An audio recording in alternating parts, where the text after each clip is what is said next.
যারা এই পেশি শক্তির রাজনীতি আবার করতে চাবে, সামনের দিনেও মানুষ তাদেরকে প্রত্যাখ্যান করবে।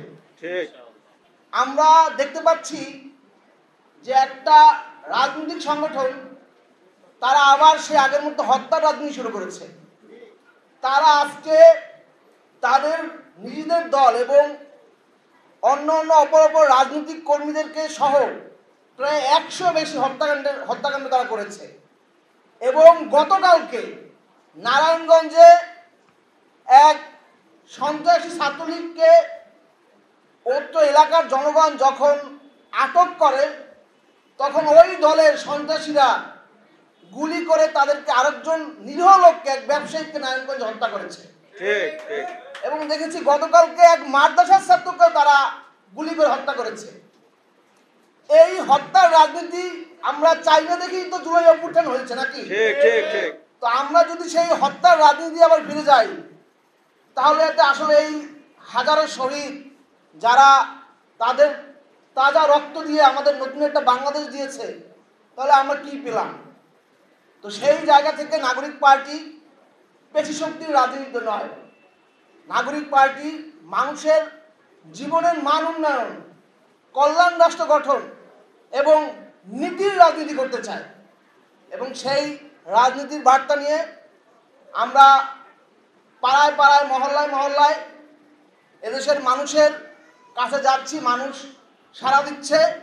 এবং আমরা বিশ্বাস করি আগামীর যে নির্বাচন, জাতীয় নির্বাচন হবে, সেই নির্বাচনে মানুষ ব্যালটে, তারা যে পেশি শক্তির রাজনীতি চায় না, তা ব্যালটের মাধ্যমে মানুষ প্রমাণ দেবে ইনশাআল্লাহ।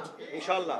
সব মশার বিরুদ্ধে সুরক্ষা দিতে এলো বসুন্ধরা এক্সট্রিম অ্যারোসল, মশার বিরুদ্ধে এক্সট্রিম সুরক্ষা।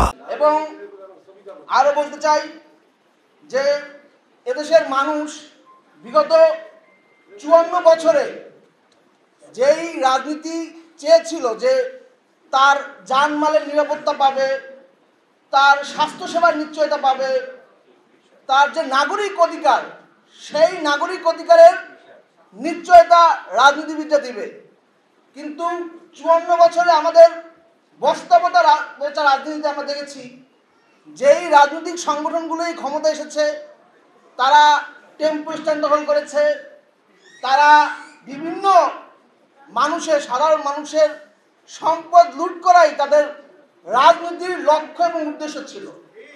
এবং এনসিপি যে নতুন ধারার রাজনীতির কথা বলছে, সেই নতুন ধারার রাজনীতি হবে যে এদেশের মানুষের জীবন মান উন্নয়ন করাই এদেশের রাজনীতি, এদেশের এনসিপির রাজনীতির মূল লক্ষ্য এবং উদ্দেশ্য হবে। এবং সেই রাজনীতির চলার পথে আপনারা যারা এনসিপির সাথে আছেন, এনসিপিতে যুক্ত হচ্ছেন, আপনাদেরকে স্বাগতম জানাচ্ছি।